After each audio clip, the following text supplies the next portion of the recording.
Your Excellency, karibu sana.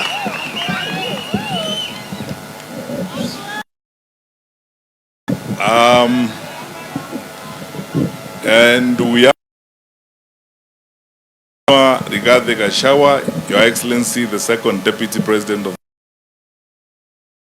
my elder brother and friend, Mr. Speaker, the Honorable Justin Muturi, and all the leaders who are here, my sister Cecily Kariuki, with whom I served in President Kenyatta's cabinet, na marafiki zote wako hapa siku ya leo. Senator Methu, thank you so much for the invite. Na niseme tu ukweli, leo nimekuja hapa like many people in this country, unajua mimi nasema tu mambo vile iko, wengine ninajifunza, kifanya makosa mtanisamea. I really admire this man. Huyu ni mtu mzuri sana, huyu senator wenu. Na very hard working person, very straightforward, na hivi karibuni tunafanya kazi karibu vizuri. Sina nia mimi ya kumtoa kwa Mheshimiwa Rigathi Gachagua, mimi nataka tuwe pamoja. Tufanye kazi tukiwa pamoja. Nimekuja hapa nikiwa na marafiki zangu na viongozi wengine. Mheshimiwa Omingo Magara alitachwa pale, huyu ni kiongozi wa PDP, tumeandamana na yeye. Niko na national chairman wa Jubilee, Mheshimiwa Vincent Kemosi, ndio yule ako huko. Niko na kijana mwingine hapa, Deputy Secretary General wa Jubilee, Bwana Zach Kinuthia, yule upande ile. Na pia yule msichana wetu, our youth leader, Angel Mbuthia, alitachwa pale, kiongozi wa vijana katika chama cha Jubilee. Wengi wa watu ambao wamesimama hapa viongozi waliingia kwa siasa kupitia kwa chama cha Jubilee. Ndio sasa naona vizuri Mheshimiwa Rigathi, kwa sababu sisi katika United Opposition tuko katika boma moja. Nyumba ya mama mkubwa, nyumba ya mama mwingine na nyumba nyingine. Sasa tukiwa vile tulivyo kwa hizi nyumba zote, tunakulanga pamoja sababu ni boma moja. Hapo kwa nyumba yako nakula chakula hii kwa nyumba nyingine.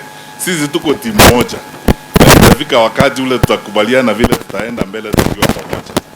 Jambo la pili, na viongozi wengine kutoka hapa, hata huyu Wanjiku Moi, huyu nimeona kwa muda mrefu sana wakati nilikuwa waziri kwa serikali. Huyu mama roho safi, tulikuwa tunafanya kazi na yeye sana wakati huo. Pia ni mtu mimi na mwenzi na ninamheshimu sana. Na hao wazee wengine nimeanza kujifunza mambo muhimu sana kutoka kwa kina Senator Nyutu, vile wanafanya kazi na bidii na kusukuma maneno mbele, na hii mpango tuko nayo tukiwa katika timu moja. Mimi naona tuko timu kali sana na tunaendelea mbele. Wengine kama Kabando walikuwa student leaders wakati nilikuwa pande hiyo zamani. Kwa hivyo tuko na historia na viongozi wengi ambao wamekuja hapa. Nitasema maneno mawili matatu na nitakuwa mfupi sana. Kwanza, Father, nakushukuru sana kwa sababu tukiwa vile tulivyo hapa cha roho, na umetuambia vizuri sana tuwe jumfi ya dunia, sisi tuwe kielelezo na yale ambayo tunayafanya yawe mambo ya maana. Ndugu zangu, niwaambie hivi, mjadala tulio nao sasa katika jamhuri yetu ya Kenya kuhusu uongozi, ni viongozi ndugu zetu wale ambao wako kwa serikali hawajakuwa jumfi.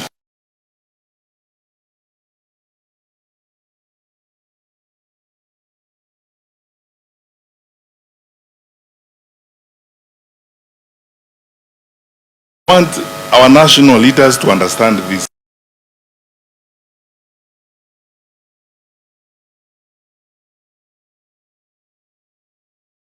Kwa sababu ya chuki ama mambo mengine.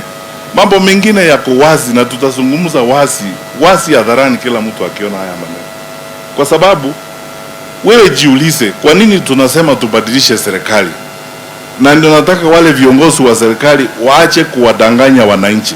Kila wakati wanasema eti Mheshimiwa Rigathi Gachagua, eti Mheshimiwa Kalonzo Musyoka, eti hao watu wa upinzani hawana akili, hawana mpango, hawana plan. Tuna mpango. Mpango wa kwanza ni kuwatoa uongozi. Alafu tuko na mpango, tukiwatoa uongozi kwa hiyo plan tuko nayo, tubadilishe nchi yetu, tutoe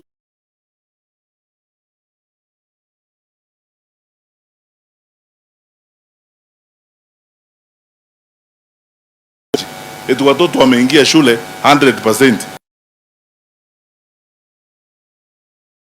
Vile watoto wanalia, watu hawajaenda shule. Unajua, mimi nilikuwa katika wizara ya elimu na nilisurura hapa hata shule zenu zile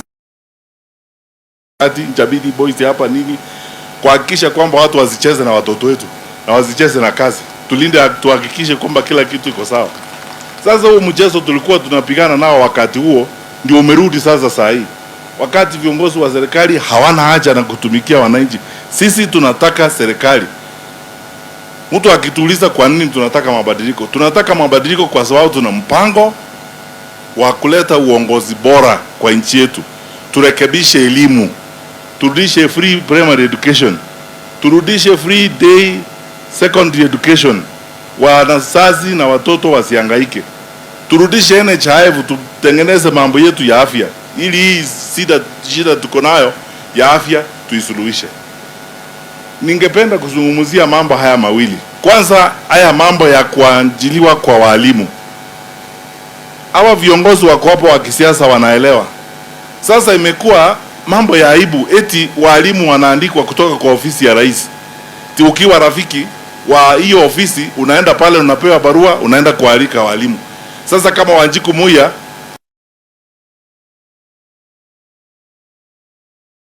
ni adui ama mkunji, kwa sababu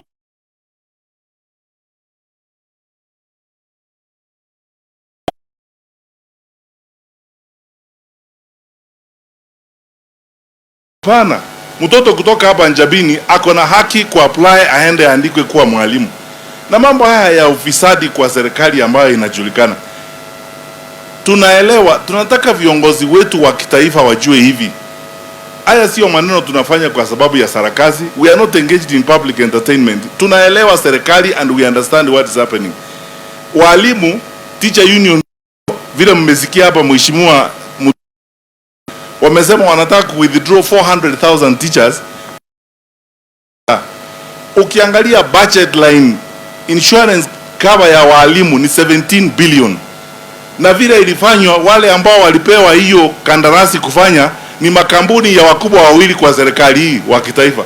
Sasa walimu hawana insurance, hawana cover, wanahangaika, hawasaidiki. Tulitoka kwa serikali na wakati mmoja tutazungumzia haya maneno. We will be very honest and we will tell the country these things. When we left the government in late 2022, insurance cover ya polisi 5.3 billion. Tulikuwa tumepanga maneno mzuri, in 2 weeks or 3 weeks the tender they had been given to some insurance company. Mwende muangalie ni ya nani wakubwa. Sasa polisi wetu wanahangaika ukule nje, eti out cover ya polisi ni 3,500. Nani atatibiwa na 3,500 outpatient? Huo ndio uongozi. Alafu sasa wanasema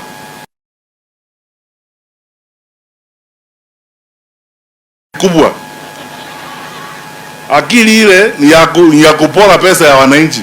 Watu wako na akili nyingi wanaandika walimu kutoka ofisi moja, hiyo ndio akili. Wananchi wa kawaida hawa hawana nafasi sawa na wale wengine ya kupata hiyo kazi. Kwa sababu ya akili nyingi, unachukua pesa hiyo ya insurance, mnapea makampuni zenu. Walimu wote 400,000 wana, na sisi hatuna akili. Nyinyi ndio mko na akili. Jamani wananchi, hiyo ndio akili kweli? Hapana. Sasa hawa wangwana tunataka kuwaomba hivi. Tutakuwa na nafasi ya kuongea mambo mengine mengi, lakini wananchi na waomba, sisi zote Kenya tunateseka. Shida mlio nayo hapa Nyandarua ndio shida mtu wa Nyamira anasumbuka nayo, ndio shida mtu wa Siaya anafikiria, ndio shida ya mtu wa Embu. Tafadhali tuungane. Hata mkiwa hapa Mlima Kenya ni vizuri vile mnaongea. Huu ni wakati wa kuungana kama Wakenya, tufikirie maneno ya Wakenya. Sisi, mimi vile mheshimiwa Muturi amesema, mimi nataka kusema hivi, tuko tayari kutembea pamoja, tuko tayari kushirikiana na hawa viongozi, kwa sababu hakuna namna ingine, hakuna njia ingine tunaweza kusonga mbele kama taifa ama kama nchi kama hatuungani sisi wote pamoja. Kwa sababu sasa mmeona labda Kenya hii sambuli ya watu ni wawili, Mheshimiwa Gachagua, wale wako na akili na wale hatuna akili. Wale wako na akili wanachukua vitu ya watu. Hapa Naivasha ukiona kuna watu pesa ambao walikuwa na shamba pale Ndabibu wanasumbuka, wale wako na akili wanachukua hiyo shamba. Kwa sababu pesa wale hawana akili na sisi hatuna akili. Wale wako na akili wakiona shamba kama hiyo wanaichukua. Wakienda huko kwingine, huko Narok na kule kwingine, wale wako na akili wakiona shamba kama hiyo hata kama ni ya serikali wanaichukua. Hatuna akili, wale hatuna akili tunabaki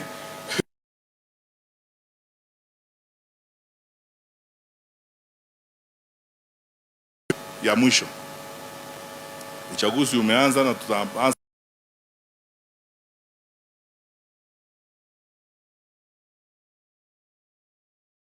lakini wananchi ninawaomba, tumekuwa katika safari hii before. Watu wanapita hapa, kila mtu anaongea maneno tamtamu hivi kama sukari, wengine wakibeba mabibilia, wengine wakiimbaimba hapa. Nyimbo ni sawa, lakini mufikirie hali ya nchi hii siku za usoni tutakuwa namna gani? Sababu mimi najiuliza kila wakati, hawa wamefikisha nchi yetu hapa kwa miaka 3.5 ama miaka 4, ukiwaongeza miaka ingine 5, kweli kutakuwa na nchi inaitwa Kenya? Tutamalizika sisi wote. Na hata wakiuliza kila wakati eti wanataka waongezewe muda. Unajua ukipewa kazi wao tunawaongezea muda kufanya nini?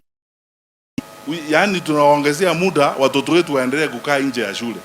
Tuwaongezee muda tuendelee kuteseka na SHA. Tuwaongezee muda waendelee kuchukua yale mashamba, wale hatuna akili hatuwezi chukua, wale ambao wanachukua wale wako na akili. Tafadhali hiyo maneno ya kuambiwa tuongezee, waulize tuwaongezee muda kwa nini? Where do you want more time? Ufanye nini? Sababu sasa hakuna kitu unafanya saa hii, tukuongezee muda ufanye nini? Ili tuendelee kuteseka, tuendelee kusumbuka. Wananchi tukae pamoja. Sisi ni wamoja. Hapa Nyandarua kwanza, vile Mheshimiwa Justin amesema, hata mimi niko na marafiki wengi hapa, viongozi wengine huko wa Jubilee, sisi zote ni boma moja. Hata kuna kanisa hapa ya Seventh Day Adventist, nitakuja hapa hivi karibuni. Mheshimiwa Metu, siku hiyo twende na wewe SDA, nikupeleka SDA pia. Au umenileta leo kwa kanisa yako. Tutembeleane, tuwe pamoja, tusidi kutengeneza urafiki, tujengane, tuhakikishe kwamba nchi yetu inakaa pamoja na tunafaulu tukiwa pamoja. Mungu na awabariki na asante kwa mapenzi yenu. Hakika nyinyi viongozi wenu hapa, wale ambao tumejuana na tumefanya kazi nao, niseme tu kweli ni watu wa mapenzi, ni watu ambao wako na heshima, na mimi nina furaha na namshukuru Mungu kujiunga na nyinyi na kuwa na nyinyi hivi vile tulivyo leo. Mheshimiwa Gachagua, tutaendelea kutembea pamoja. Ndugu yangu Justin Muturi, tutaendelea kutembea pamoja. My sisters hawa mko hapa, Mheshimiwa Cecily Kariuki, Mheshimiwa mjumbe wa hapa, tutatembea pamoja ili tukae pamoja, tuhakikishe kwamba nchi yetu tunaifikisha mbele hapo mahali tunaenda. Mungu na wabariki. Asante sana, majaliwa ya Mwenyezi Mungu tutaonana tena hivi karibuni hapa tukitembeleana. Asante sana. Asante sana Dr. Fred Matiang'i. Retia ikinya hida. Nimwiharirie.